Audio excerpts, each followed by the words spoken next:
It seemed like today for the offense there was a lot of creativity in terms of the play calling, the ways you guys were able to get players open, the run game. Just how did you feel about that aspect of the game and sort of the efficiency there? Yeah, I just thought we executed at a high level. I thought that we came out from the beginning, executed. Just really in all three phases, obviously as a team, but offensively, I just thought it started with being able to run the ball efficiently and effectively. I thought Trevor was playing really well, especially just spitting the ball accurately, especially going through a lot of progressions, getting to the number 2 or 3 or 4 read in the progression a few times. We were good in the red zone, solid on third down. Didn't have all those self-inflicted wounds, that we have kind of been hurt by in weeks past. I thought the guys just executed and played their tails off. And I think I saw Trevor wearing a wristband. Just why today, and then what does that do for him? I thought it actually really helped us. We did it for not the whole plan and everything. It was some specific stuff that we wanted to maybe play a little bit faster and just have a little bit more tempo in and out of the huddle and just more clarity on some of the things. And I know it definitely helped us for sure, I think today.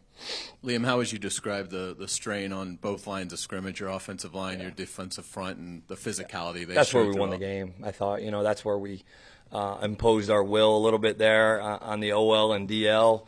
Came out, obviously, defensively. They came out throwing a few screens early. You could tell that they just wanted to get the ball on the perimeter, and we were hunting up front, that's for sure. Very proud of Josh Hines-Allen getting the franchise record. But it was a group effort, really. That whole group, the whole front, all those guys that got in and had the ability to rush and create some havoc and kind of keep them under duress, that was really what helped us win that game, and that's where it started. Liam, you had to at least be mildly concerned with how your team would respond. I don't know that you had this in the forecast, but unbelievable response. Is that like above and beyond what you could have expected? I mean, yeah, you're questioning how you're going to respond, but it wasn't necessarily a huge concern, I don't think. I think, I talked to you guys about it a little bit the other day. It was a quieter week, and I think that was probably because we were pissed off at the finish last week, and we play better pissed off. We are. We've talked about edge for a long time now, and when we have an edge and we play as a team and it's about the team all the time, good things happen typically for us, and I am proud of the response for sure. I wasn't really too concerned. It was just, hey, man, you don't know. We're all new together as a team, right? We're all so new, and so you're hopeful. You know that there was a focus level last night in the team meeting. I felt it, that these guys were going to come out pissed off today. Liam, you were down a bunch of guys today, the wide receivers, Anton, down 3 corners, I guess, at one point. Yeah. I mean, what does that say about the way you guys were able to respond against that kind of adversity? That was what, Bill Sheridan, one of our defensive coaches, mentioned to me as I was walking in the locker room is, look at the amount of guys that contributed to this game, really in all 3 phases, because those injuries, that impacts not just obviously the defensive position, right, the cornerback position. Well, it now impacts special teams and is asking other guys to move and maneuver and play more. And Christian Braswell stepping up, right? So many guys. B.J. Green obviously had the one deal on the penalty, but he played his tail off. Strigow, those young guys obviously stepped up. It just speaks to the,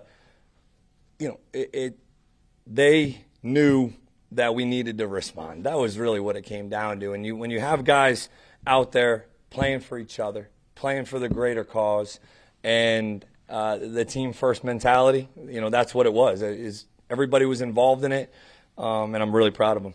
You said you could tell last night at the team meeting they were pissed off. Yeah. How? Can you give us a little bit of color on that? It was a hard week, man. That was a hard, obviously, last Sunday, and when you have that taste in your mouth and it has to live there all week, and you can only get so much of that taste out of your mouth in practice and going through the game planning, and you're going through it. And last night we just talked about, guys, let's keep this real simple. let's go out and cut it loose for 4 quarters as a team and see what happens. Like, let's just go cut it loose, man. I don't want to think about what could happen, what should happen, what happened on the play before, what's going to happen 3 plays from now. Just play in the moment, stay in the moment, pick each other up when something bad happens, and let's move on as a team. So, yeah, I definitely had a good feeling about the way that we would respond, but you never know until, obviously, you get into it. Oh, up at the top, Will Brown, Jacksonville Today.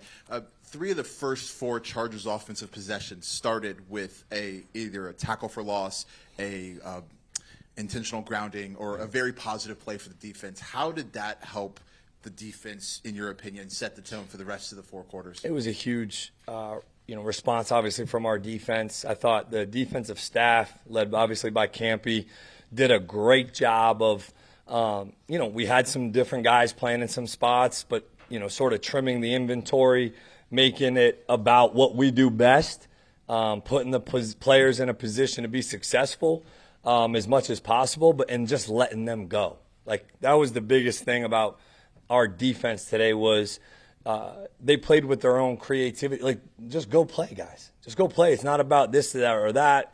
It can't be a perfect play all the time, guys. It's about you just going out and causing chaos and doing your job to the best of your ability. And I think that set the tone, obviously, for the defense, but for really our whole team. I mean, we've been, when we play well on defense, typically we win. And that's the reality. And I know that those guys, they were specifically pissed off about the way last week ended and, really wanted to set the tone for our team today, and I thought they did that.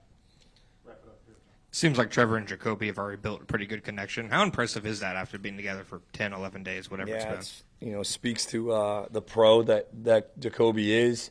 The trust that they already have is pretty cool to see. You see it at practice. The way that he prepares.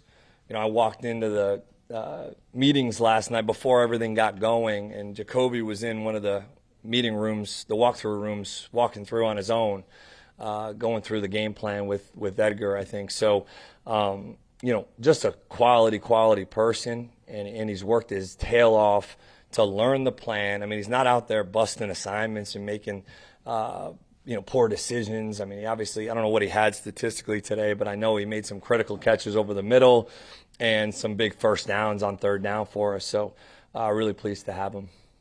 Coach, thank you. Yeah. Thank you, guys.